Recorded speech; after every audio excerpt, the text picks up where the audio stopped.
awesome. Cool. This talk is about well-being and burnout and how to support yourself when you have no well-being perks. So let's just get started. I will introduce myself more properly during the talk in one of the next slides. Just want to thank you for joining, first of all, this Wednesday Burning. And I'd like to get to know you a little bit, so I make sure that it is the talk is relevant for you. So are you in a startup or founding team or army of one? If you could just maybe pop in the chat if you don't want to speak up, or just unmute yourself so I understand how big is your team and if you're like, what is the environment that you operate in? Yeah, you'll put it in the chat for me, please. Oh, wait, will not open the chat. It's not opening. Here. So if it's a team of 1, 5, I don't know, 10. Together with 12 persons. Okay, so we have 12. Oh. And own company also focused on well-being of people, so I was interested. Awesome. Okay, thank you for your answers. It gives me, wait, I'll do this one. I'll open it up and then close it so it goes away from the screen. Awesome. Okay, thank you. I now know who the crowd is, and I know you too. What the situation is. But how big is StartDock? Is about 16 people, correct? 16 permanent, and with the interns together, it's going to be around 30. 30. Yeah. Okay, good. But also, I can imagine, so none of us come from big companies, or now none of us are now in the big companies where it's like a whole system of well-being perks and everything and benefits. My name is Katya. I'm a founding member of Quan Employee Wellbeing Software. It's the first female-led Dutch startup to be accepted to YC, so that was a big moment for us. And here I added at the bottom of the slide, if you see on the screen, bottom left. The startup was born in March 2020, and in August 2022, I was diagnosed with a pre-burnout state. So not burnout, but just one step, like it was this close to being completely burnout. So I really won't know what I'm talking about, and I made my way out, and I will tell you exactly how long it took and what I did. But I will also spice this up with science and I'll give you a framework for well-being in this talk, but this is, now you know a little bit about me and why I like to talk about well-being and burnout, and just share the knowledge so people don't get where I was, because this was not fun. Before we dive deeper into the topic of this talk of how to support yourself when you have no well-being perks, I'd like to ask you, what is well-being for you? Could you just put it in the chat, please, for me? Just when you hear well-being, what is it for you? Is it the opposite of burnout?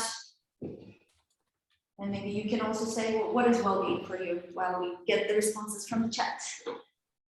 Being content with yourself. Yeah, being content with yourself. And your surroundings as well. And your surroundings. Thank you. So being content with yourself, being content with your surroundings. Any ideas? Feeling energized in the morning, during the day, motivated, inspired. So I get a sense of being like in the flow where it's, you have energy, like what you do when you have all the, opportunities to do it. Okay. Wonderful. I'll move on. Yes, being in the flow, exactly. Accepting your life and driven to become better every day. This is well-being. Wonderful. Sorry, I will have to do it. Okay. I will give you this framework. So all of these things that you mentioned, they are indeed the well-being, and well-being is a very complex topic. And all of that matters, but when you talk about things like flow and being energized and accepting your life and being driven to be better every day, don't forget about the environment where you're in, because you can be an individual who strives for all these things, but then you are in a team of 12 people, or even if you don't have a team, you are within the context of the world. You guys are in a team, so that does influence you. And I'm gonna, in this talk, I will actually talk about these two things. I will talk about well-being for you individually and how to support yourself when you personally don't have any well-being perks, and how to support yourself within the team as well, because we're all in the starting teams, small teams, where that significantly influences us. If one of, like, I'm in a team of 14 people, if something's happening with one person, that does influence the rest of us, the 13 people. It's very obvious. It's not a big organization where you can hide and or not know what's happening with the other person. All right, so part one of my talk will be an individual, and I'll talk about science and signs of burnout, and I'll give you one concept, and I'll make you do one action point to immediately improve your well-being, as I promised in the talk. And if it doesn't work, do call me and call me out for my lies, and we'll have an interesting conversation about it. But first, I'll give you some science, some stats, which are a bit scary. To be honest, when we dug into the numbers, if you want just to understand if we're relevant, like what is happening, 81% of workers have faced burnout or some kind of mental health crisis, which is a lot. It's done a study by MIT, one of their laboratories. But what the other stats that I'd like to show you, and this one I really like, because we think of, when we think of like burnout and well-being, we like the image that sometimes the companies have, and maybe the teams themselves, is that they try to measure like other things around. It's like almost, are you engaged, or like, are you satisfied with workplace? But it's interesting to know that there was a study, another study by Yale Center of Emotional Intelligence, that said that 1 in 5 employees are highly engaged and at risk of burnout. So, and the reason I'm also bringing the stats to us, because in smaller teams, and when you join a smaller team, when you start your own business, you are always highly engaged. You're personally invested in what you're doing. You almost immediately see the effect of your actions. If you don't answer to the signal, you know that most likely nobody else in the team will answer it. Whereas corporation of hundreds of people, work can wait. There are, of course, urgent things, but this, I think, is a fundamental difference between bigger organizations that have well-being perks and us, smaller players, where we don't necessarily have well-being perks, and we are most likely highly engaged because we join these companies, the smaller companies, the startups, or we become founders ourselves because we are passionate about certain topics, and we just throw ourselves at solving some problem. And this is why I showed you at the beginning that the startup was born in March, and in August, so 6 months after, I was almost burned out because I just didn't stop. I was working nonstop because I was so in love with the topic. So be careful, and I will give you some tips on how to not get there. But first, let's uncover what burnout is. And by the way, if you have any questions, feel free to pop them in the chat, or you guys just speak up. Happy to answer. All right, signs of burnout. So all these scary stuff that we just saw in the previous slides. There are 3 components coined first by German psychologists back in 1975 already: emotional exhaustion, depersonalization, and decreased sense of accomplishment. So emotional exhaustion, when many things, there's just so much happening all the time and you never stop. That's why I also give you the stats of 1 in 5 people are highly engaged and have the risk of burnout, because it's just, they're emotionally exhausted. Even if it's a good emotion, when you're excited to just keep solving problems for your startup or for early stage business or such. Depersonalization is when you're depleted. You don't care. You stop caring about, I don't know, answering this email or taking a shower. And final third one is decreased sense of accomplishment, where it feels like nothing you do matters. So these are the signs of burnout, and of course they vary. There's a scale. It's not like it's you might be emotionally exhausted within one day, but then if you recover on the next day, you're fine. But if you hit all three within a prolonged period of time, by prolonged I mean say week, 2 weeks, then it's a sign of burnout. So I certainly noticed that of myself and went to ask a therapist if I had burnout or not. And they told me that I was in the stage of pre-burnout. And I also, so this is something that I like to give to explain burnout in more simpler terms. Basically, there's 2 stages. Either it's pre-burnout, where you care about things, and you're still, maybe you feel bad you didn't answer to this, you think you need to take a shower or take your dog out, and there's burnout, which is, and I very dramatically put it in black, where it's, you don't care about things anymore.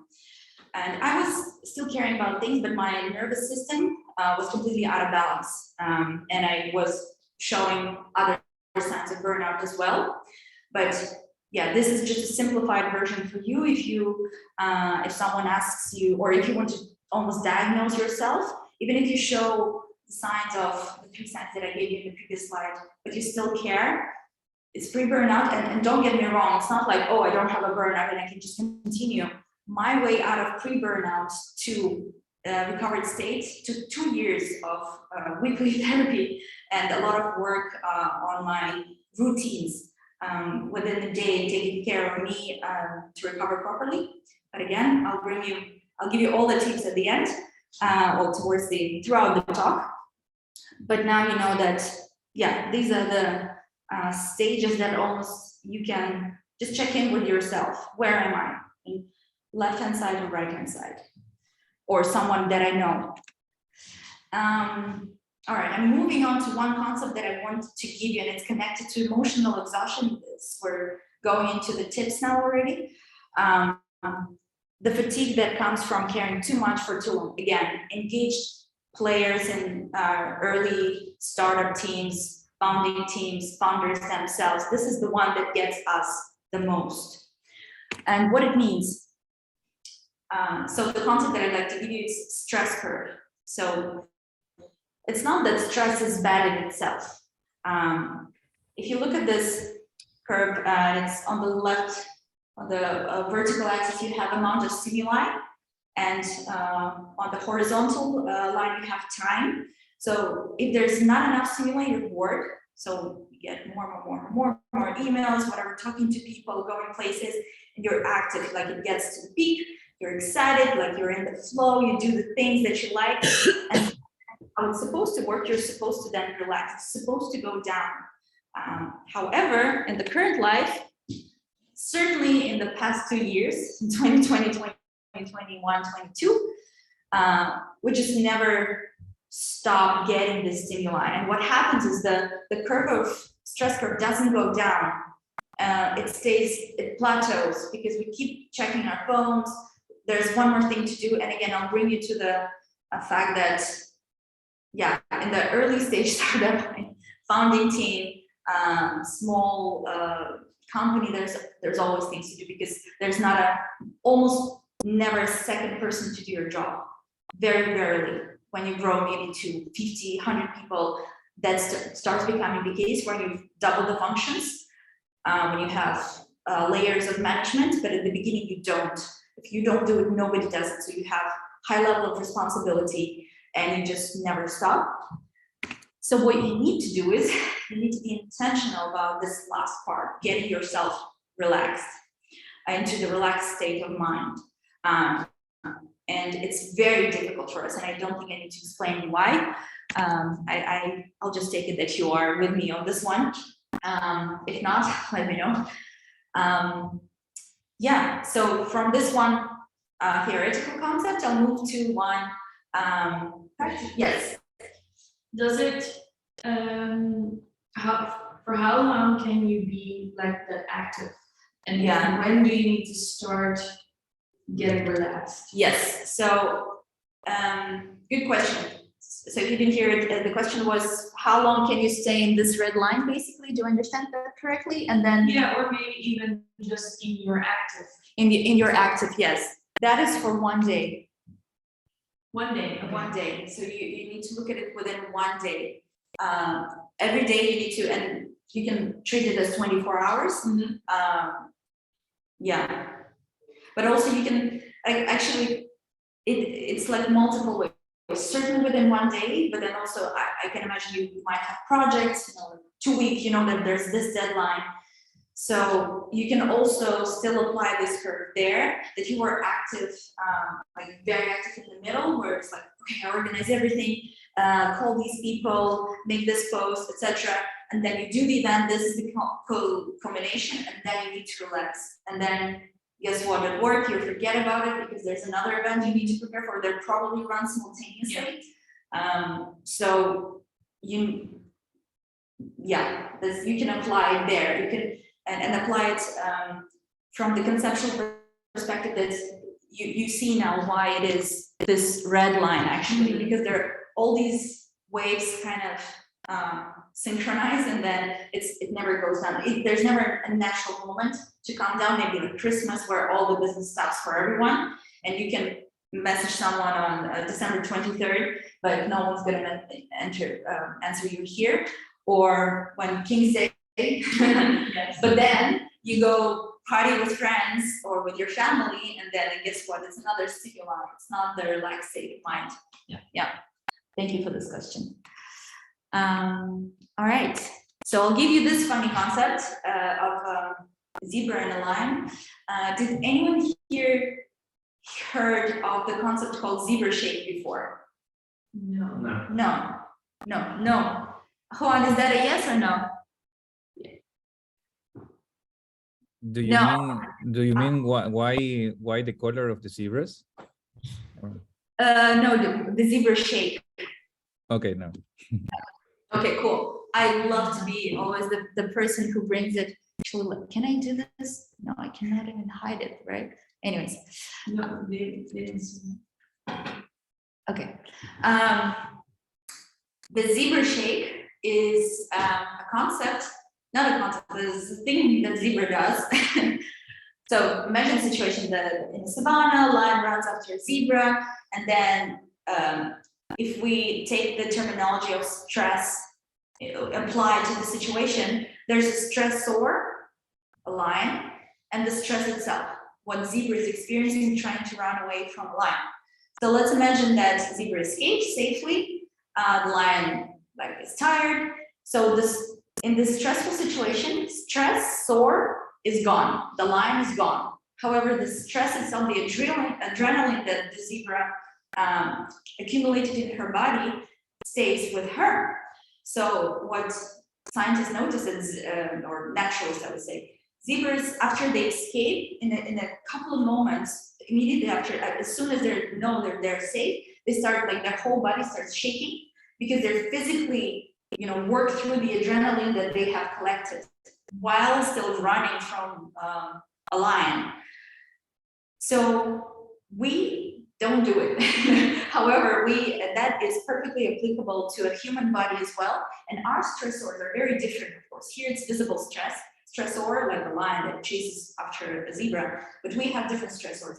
A stressful email that we need to write, a partner that we need to deal with, etc., etc. And when we escape the situation, or maybe even a fight with a friend, so you're done with the fight, logically you think we're all good, but your body still accumulated the stress, and you need to release it. And that's why all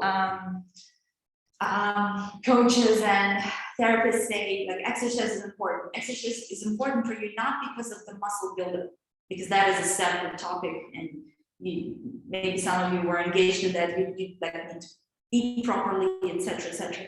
It's about releasing. You need to let your body know that you're safe every day. That's why I told you that to apply the stress curve as well to everyday situation.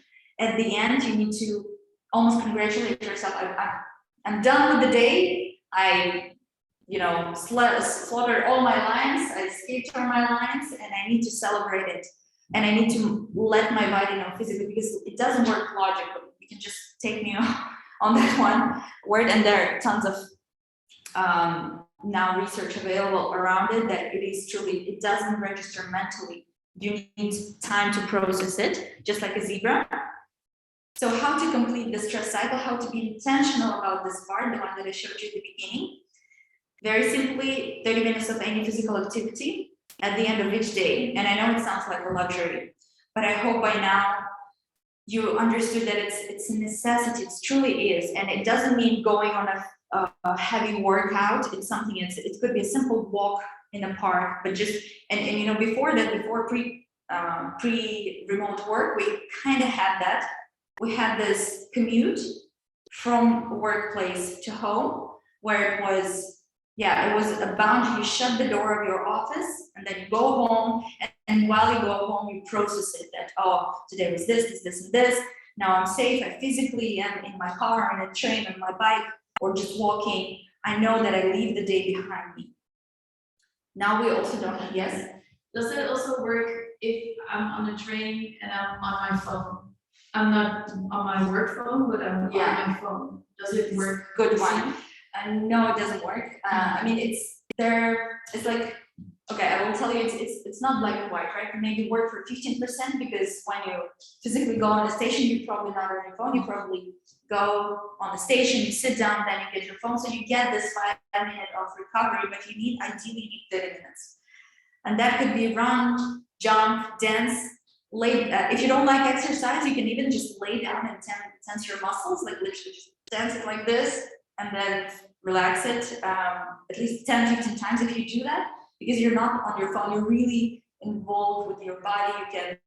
That works. You can, if you don't like physical exercise, you can draw. Just book 30 minutes and just draw, or you can just breathe if you want, but like breathe intentionally, letting your body know that you're safe, you're done with the day, and it's time to relax now. You are intentional about bringing your stress curve down. So what I want you to do now is to do the impossible, to book 15 to 30 minutes in your calendar to recover at the end of each day, each business day. I'm not kidding, get your phones out and book. I know that you won't necessarily, go work out or go to a gym, but at least put that reminder in your calendar at the end at 6 p.m. or 9 p.m. or sorry, not 6, 7 p.m. or before bed even, but just book that 15 to 30 minutes, and you can call it zebra shake, or you can call it my recovery moment. And you can do it together with family members, even with children. If you show them, if you teach them how you relax, they will take it as a norm to their life as well. I gave this talk about 3 times already, and my first talk, a founder asked me, like a founder of a team, of a company, of an early stage startup as well, asked me, can I do it with my children? And then I thought, oh, this is actually a fantastic idea, because they can learn from you. They can get that working ethics very early in their life, that at the end of the day, you give yourself 15 to 30 minutes to just, close the day, relax, and you can play with them, you can dance with them, or dance by yourself, or jump, or do the breathing exercise, whatever it is. But if you just put that reminder in your calendar, I promise it will shift your dynamics. It takes 21 days, 28 days to change your habits. You will get there. Did I do it? I did it. I certainly did it. It was for the longest time in my calendar. Now it is so intuitive that I don't have it in my calendar anymore. I've integrated it in my life that it's like a hygiene. I don't need to tell you to brush your teeth, right? It needs to happen at least once a day. Same. You need to bring the stress curve down. Does cooking a nice meal in the kitchen also count? Yes, it does. I would only add one thing to it, just mentally, will kind of at least tell yourself that this is a moment for me. So don't, while cooking, also try to listen to webinar or you know, a talk that you recorded with someone. Yeah, but really intentionally bring it down. And again, I'll bring it back to the corporation or comparison with a big corporation. Smaller teams really need to be more intentional about bringing it down because of our engagement levels. We look at these 30 minutes while cooking, and at least I, in the past, certainly was. I'll watch the recording of a call that my colleague did with a potential partner because I need to be up to date. And then while cooking, I also listen to that, and that doesn't work. You need to switch off. Can you also do it in the morning? In the morning, you can try, but I think I hear a lot of people working out in the morning. they work out in the morning. Yeah, that's true. I think it serves different purposes because you're kind of relaxed. Sort of, you're supposed to be relaxed during the night, and in the morning you're still like sleepy, so you get yourself activated. It's not about the exercise itself; it's about the time you give yourself to process everything that you have accumulated during the night. You haven't accumulated much. Okay. But having said that, if this is the only time you can give yourself to kind of to do it, then of course do it. Like in the morning it's better than never, but in the evening it's better than maybe morning. Yes. Another question. Yes. And then during the day, if I had a meeting which was really stressful or Yes. high active, would it already help? I would say help if after that meeting I would take like 5 or 10 minutes just to block everything off and just come down again. Yes. Does that count already in that 30 minutes or no? I personally, I would say yes. What I do, I literally, when I have a stressful call, I have certainly had enough in my life. I just go into what I do now. I dance. Like I just put one song on. It's just 3 to 5 minutes. I really love Latin music that's very beat-like, and then I just dance it out. If I don't have an option, I go to the toilet, like in my working place, and I just jump like this, like honestly, kind of, or like do the zebra shape, whatever I can, like how much room I have. Your toilets are quite big, so you can like even do the jumping jacks if you want to. But yeah, very good to catch yourself right there and then, because then you can release it immediately without carrying it through the rest of your day. Yeah, good question. Cool. Yeah, part 2, team. So for those of you who have teams, I'll talk a little bit about well-being, like the framework that we apply at Quan. Of course, I'm from Wellbeing Startup. We spent 2 years fine-tuning our framework, so I have a few things to say and 3 things to be aware of in a startup team or small team of 12 to 30 people. That applies to every team, of course, but especially for startups. And this is my personal experience inside out. Quickly, without boring you too much of the science of well-being, but it is complex, but you can simplify to 5 dimensions: mind, sense of meaning, sense of self-fulfillment, sense of social connectedness, and your body. So this, someone's voucher is wanting to join us. And yeah, so at Quan, we measure all these things, not only in your personal life, but in work life as well, because maybe you've heard of this trend that show your full self at work, and there has been some like a wave of articles just saying that, and it's true. You're one person. You cannot like separate yourself. It's not like you kind of leave your worries at home, but at the same time they're always in the back of your mind. So it's not like we want to teach you how to shut it down or how to bring your full self. And if you have an argument with your partner, to bring it to work. No. What it means, and the reason we try to bring it and we brought it to our framework, is to measure it in both aspects, and then to tell you, first of all, because when we ask, when our users and ourselves, we also use our assessment. When we do the assessment, it shows how's your personal life compared to work life. And sometimes, and actually very different compilations, where things are well in personal life and work life is just down, or when things are well at work life, but people escape from their personal life into work. So again, it's not to put a label on you, but it's for you to know like where stress comes from, first of all, and into which area it overflows. Yes, I'll show you, I don't know if Walter joined, but okay. I will show you the trends of 2022, just to see, just to show how we use it at Quan. Top well-being, we always give you top well-being strengths, so what works well and what is a risk area. And maybe you guys are a little bit aware of the terminology that I'm using here, because StartDock uses Quan. Oh, Katya, is there any particular reason why you emphasize individual perception in all cases? Yes, because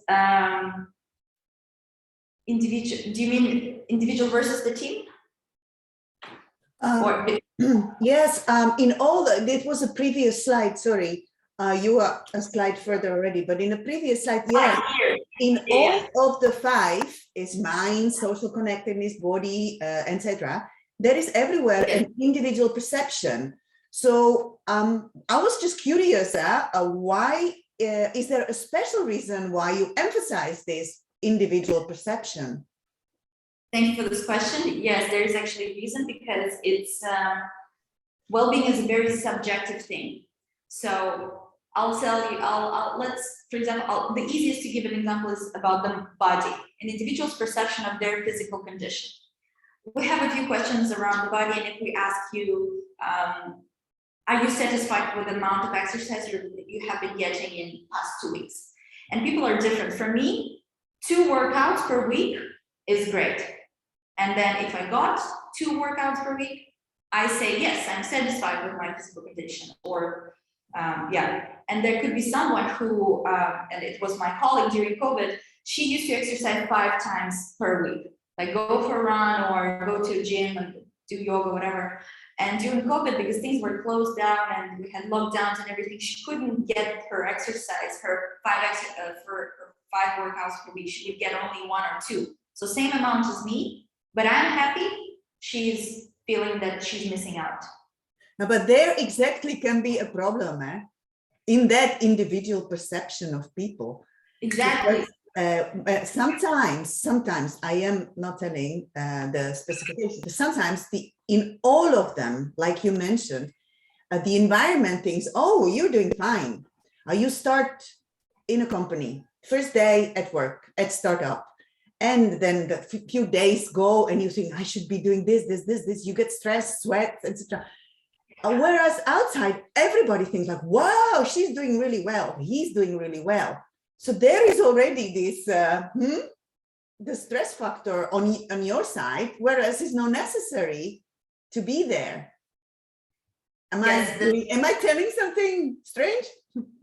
No, I think you're telling the right thing. Indeed, it's, but at the same time, we cannot tell what is good for you. It's if you don't, your individual well-being changes only when your individual perception changes. Okay, yeah, right, yes. Because it's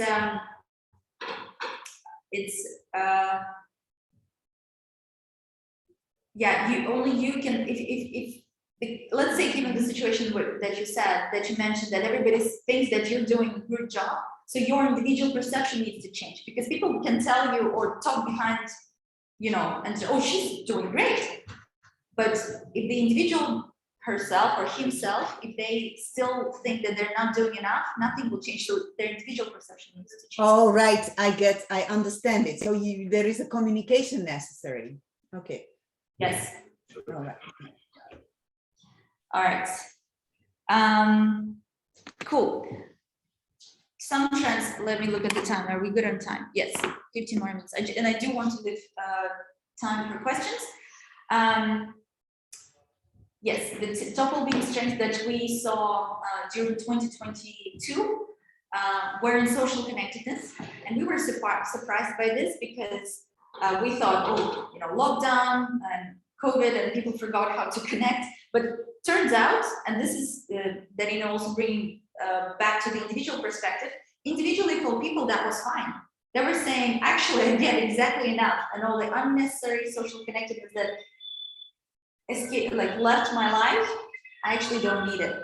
So it was the same trend in 2020 and 2021. We were honestly surprised, but the data shows this to us. And top well-being risks, stress at work, which I don't need to explain you what that is, and the recovery. So people weren't getting enough recovery. And by Quan trends, what I mean is all of our teams who used Quan, if we combine their data and just looked at the top well-being stress and top well-being risk for all, these were the most the most results that our teams got.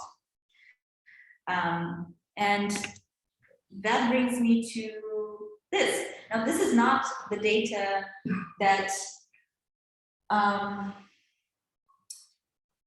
this is my personal view on it as a person who almost had a burnout and works in a startup for 3 years already. I think the top well-being risk for a startup team or a small team is a recovery, but poor recovery, and that sits in the body dimension, uncertainty at work, that sits in the mind dimension, and relationships at work, social connectedness. And I'll connect them to the tips tips that I'm going to give on the next slide. These are, of course, I base my views and the terminology that I use in the Quan framework, because this is what I personally have been working on for 3 years. So that makes a lot of sense to me. I hope it will make sense to you as well. But body, mind, and social connectedness. I think it's you don't need to know too much about Quan framework for these words to make sense to you, I hope. So here they are, tips for well-being from an almost burned out startupper. First, be fanatical about your own recovery. That's why I asked you to do the 15-30 minutes at the end of each business day, and for you to do the zebra shape, or whenever after the call, if you have an opportunity to go to a separate room or to a toilet, or if you're at home, dance like me. But be fanatical about your own recovery, because in a small team, if you fall down, if you say it's a team of 10, imagine one person goes sick. It's already like 10% of the company is gone. That's a lot. In a bigger corporation, if you're sick, you might take time. Work will not, or it can't stop, or someone will take over because there's a double function. Not in our cases. Second, bring and ask for clarity, roles and goals. Where we're going, what am I supposed to do, and document your progress as well. This one really, I keep doing it, honestly, on an almost weekly basis. I talk to my team and ask for what is your perspective on what I'm doing, how I'm contributing, because in smaller teams, the pace of change is so fast, certainly much faster than in a bigger company, which has well-being perks. So you need to keep bringing the clarity back. And if you ask my team, there are even some funny, funny stories about my roles. I changed my role 3 times within our startup within 3 years. Started as a facilitator and well-being program manager. Then I became CS lead. And then I became CS and well-being lead, because I have with my facilitator background and enough knowledge about well-being to share it for the teams. And then my third recent one, and I kept asking what is it that I'm doing, because I do everything. And it's a very practical application on your role and your goals, because role it helps you set boundaries and to say, actually, I shouldn't be doing this. If, for example, writing, a proposal for, funding, for example, right? If I'm a CS lead and I work in a startup, of course I'm interested in it because I'm passionate about the project, but I shouldn't be doing this. And please, team, let's figure out who will be doing this, and also the role will help me to step back and not be too engaged and be like, you know what, I trust you, you do this, and then if you need my help, we can review together. But the role and my title helps me, it acts as a reminder to myself and to my team members who I am, what I bring on the table, and what I don't bring on the table, what I shouldn't be doing. It's connected to the third point: be vulnerable and brave to speak up and state your boundaries. This one is a must. It's actually connected to the first and the second point as well. Being fanatical about your own recovery. Say that, hey, it's not okay to, for me to, or for you, first of all, to send me an email at 10 p.m. and for me to respond at it. So let's just agree, let's not do this. On the other hand, for some, it can be okay, you know, if they're night owls, and we all know these people that their main productivity moment is from midnight to 2 a.m. Just have that communication that it's okay to them to send emails at that time, but not okay for you to answer.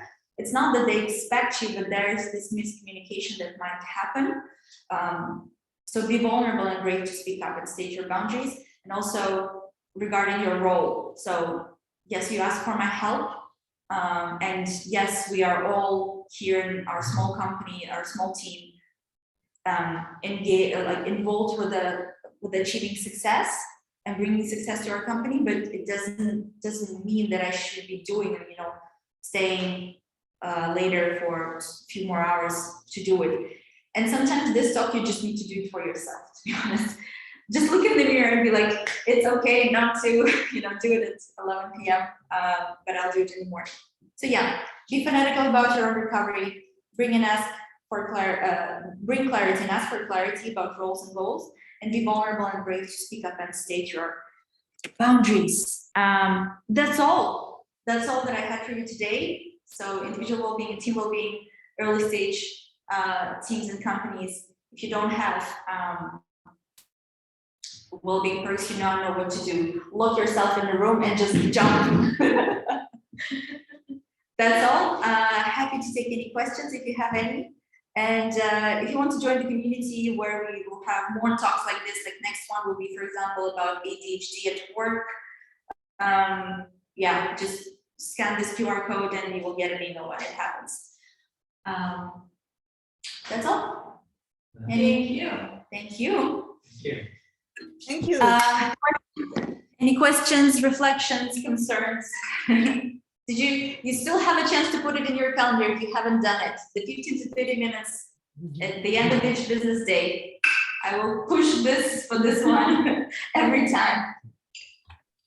All right. Well, thank you for joining. If you have any questions, send an email or ask one of us. Yeah, I put it in the calendar already. I got it scanned, the QR code. I have one personal two questions. Yes. Sorry, my daughter. And first question, why the sea animals at the start? Oh, that was just random. It's just, I really love this question. And for us to start talking. Okay. Test that you all passed. Well, great feedback about the zebra shake. In reality, I was always against doing sports at night because I consider that doing sports at night won't help you sleep. You get active, but I never saw it from this point of view. And what I would say is like, yeah, it's about mindsetting of the reason why you're doing something.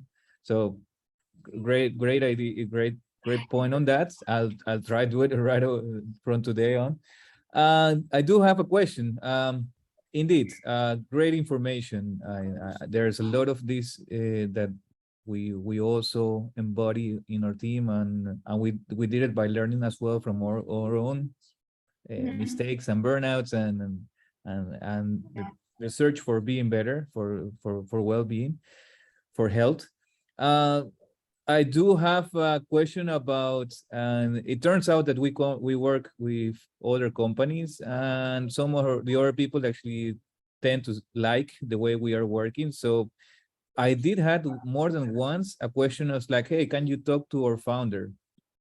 Can Yeah. you can you do something in your company, because we don't know how to, and I really don't know how even I would start talking to someone else, to another director or another founder. Do you think actually there's a way to start talking to someone else about this, or is it something that actually every person has to search for themselves?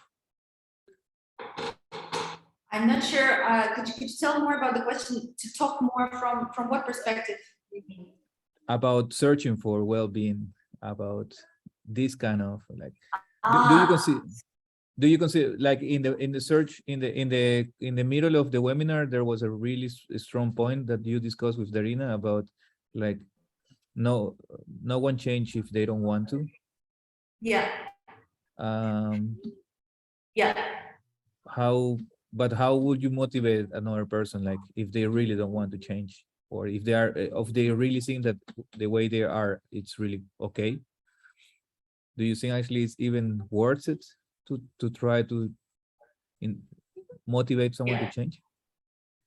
It's a great question. It's one that we honestly we battle with every day, because we're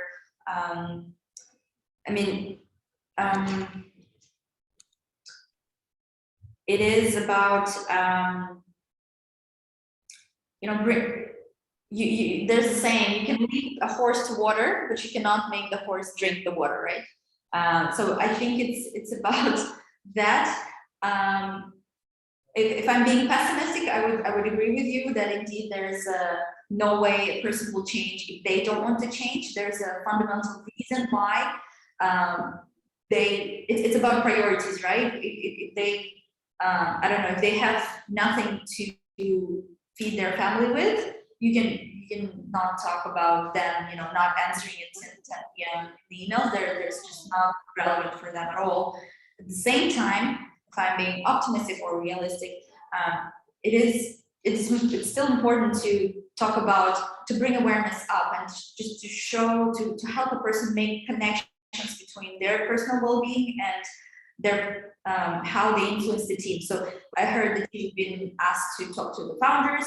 I work very closely with our founders, and it's almost my job also as a team member to reflect on that hey, you are like very kindly tell if I notice a sign of that they're just being tired and not making good decisions, to say that maybe after it's done, maybe just to reflect on whatever decisions we made last night, you see this morning, or either they didn't work out, or a few days after we have to redo the same thing, so it's not effective. So you bring it back down to the effectiveness. By the way, it's not the case that I had with our founders, but it's normally the other way around. Our founders are very aware, and they tell me that after 7 p.m. just go home, like nothing you do will now be effective. You will have to redo it in the morning, so better go and rest now. So just gradually and gently bringing it back. It certainly won't be, even if you're asked to talk to someone, you show up there and over one day they change their perspective, but it's a step-by-step change. And that's why actually you see the QR code here, because we're asked, this is our way to raise awareness, because it's very difficult to come to someone and just say, no, and here's the solution, and then you'll be fine. No, you need them to warm up to this idea as well. So yeah, it's a tough job, but you eventually might save someone's life. Yeah. True. So yeah, long answer, but yeah, I hope it was. No, thank you for your answer. Yeah, thank you for your question. Anything else? So Quan, Yeah. it's an app, it's a website. It's an app, work? Yeah. Okay. I mean, it works in the desktop, and it's an app. It's a software as a service, so you buy a subscription for a year, And then throughout the year for a given team, we give 4 assessments to check their well-being. And within these assessments, first of all, we present the data on the individual level, on the team level, organization level, if there is an organization. And then we show some tips on individual level, for you to improve your well-being, and this data is secure. No one can like individually know. No, even from our team, I cannot see your results or your results, and no one can see my results. We can only see aggregated data on the team level, and it is available to everyone in the team. So if you are a part of a team of 12, everyone in this group of 12 will see their results aggregated without an ability to point out who mentioned what. And there, then we recommend having a conversation about well-being and gradually, step by step, move towards healthier ways of working, like what is not working. StartDock is one of our favorite examples of what you guys did last time, because they, is it okay if I share? From what I'm aware, the founders recorded a video of how they manage their personal work life, and then you guys included it in the onboarding deck as well, because it is difficult to, even if you have flexible hours, if your like leaders don't role model actively what does it mean, like if you can in the middle of the day take time to pick up your kid or do things like that. If you don't role model it, it's difficult for the team to then take that behavior on. So, and these things, you cannot decide them overnight laying in your bed, even as a founder, as enlightened as you are. You need to hear from people what is not working for them and then respond to it. That's why we have, we sell 1 year subscription, because we cannot do it over one night, like over one cycle. And we used to do that. We used to have only one cycle, and then asking companies, do you want to connect, proceed? And it doesn't work. You need 4 cycles. It needs to become a process. So this is, also connected to your question, Juan, how do you influence and motivate people? You cannot, it's even for us, it's difficult to motivate someone over one time. It really needs to get into the ways of working as a ritual. Super. So thank you very much. And the assessment itself takes you 15 minutes to complete. Just once per, or if you're a very reflective person, maybe 20-25 minutes. But I think the shortest is 8 minutes. And you're done. You have your own data. Excellent. Thank you very much for showing up. Really appreciate this. I hope you stay well. I hope you do the super shape. And just stay, be fanatic about your own recovery. Know exactly what you're doing and make sure other people know what you're doing by stating your boundaries. Super. Cool. Thank you. Bye. Thank you. Thank you. Success in Web Summit. Take Take care. Bye. care. Bye. Bye. Bye. Bye. Sure.